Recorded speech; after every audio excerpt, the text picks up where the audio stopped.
do tempo, né?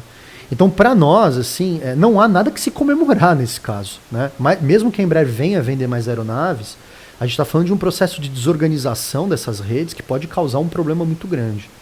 Vamos ver o que vai acontecer, né? Eu acho que a gente tem um jogo muito complicado aí pela frente. E o Pedro Santos também pergunta como que o nosso país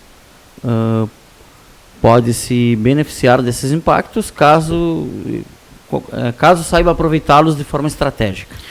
Eu acho que a primeira coisa, Luciano, é o seguinte: o grau de imprevisibilidade é muito grande, né? Não estou querendo passar o pano para o governo brasileiro, mas assim, as variáveis são muito difíceis. A gente não consegue hoje, de uma maneira muito clara, estabelecer o que vai ser daqui a um mês. O Trump agora há poucos dias, acho que foi ontem, ele tirou as tarifas sobre os carros, que era uma coisa que ele havia dito que jamais faria. Claro, para atender provavelmente o Elon Musk, né? Claro. Então a gente está falando, portanto, de sobre um cenário... Os carros elétricos, ele tirou sobre todos os carros, ele preocupado com essa questão do abastecimento. Os Estados Unidos entram em recessão, talvez, provavelmente. Hoje o PIB americano já caiu. É provável que você tenha um cenário de PIB caindo e inflação, o que é o pior cenário possível. Então a gente está falando de um cenário internacional muito complexo. Se você pegar o dólar nesses últimos 6 meses, parece uma montanha russa. E assim, a nossa capacidade de intervenção sobre isso é muito pequena. Dito tudo isso, eu acho que alguns setores, obviamente, vão se favorecer. O setor da soja, o setor de grãos, esses setores que exportam muito, a China vai ter uma velocidade muito grande. Vão exportar mais ainda. Provavelmente. Tá, e aí vem a minha dúvida, uma dúvida bem de consumidor. Vendendo mais para a China, não vai ficar mais caro aqui? Pode ser. O que não significa necessariamente que essa venda ela vá se concretizar da maneira como a gente está imaginando também.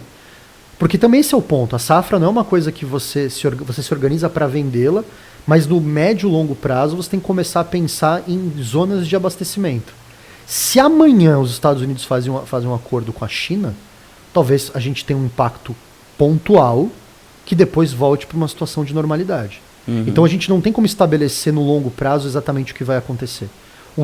Se nós tivermos as condições de hoje no futuro, provavelmente você vai ter uma grande quantidade de produtos que estariam aqui ou que iriam para outras partes que vão ser absorvidos pela China. Para a China tudo bem. O valor é mais ou menos o mesmo, a gente está falando de commodities. Sim, para eles, claro. Algum desafio logístico diferenciado, mas eles já estão acostumados a fazer comércio com o Brasil. Agora, o grande problema é que a economia brasileira continua muito ligada com um grande fazendão, né? Quer dizer, o valor agregado desses produtos que poderiam fazer com que a gente produzisse mais e criasse melhores empregos fica um pouco em xeque nesse processo.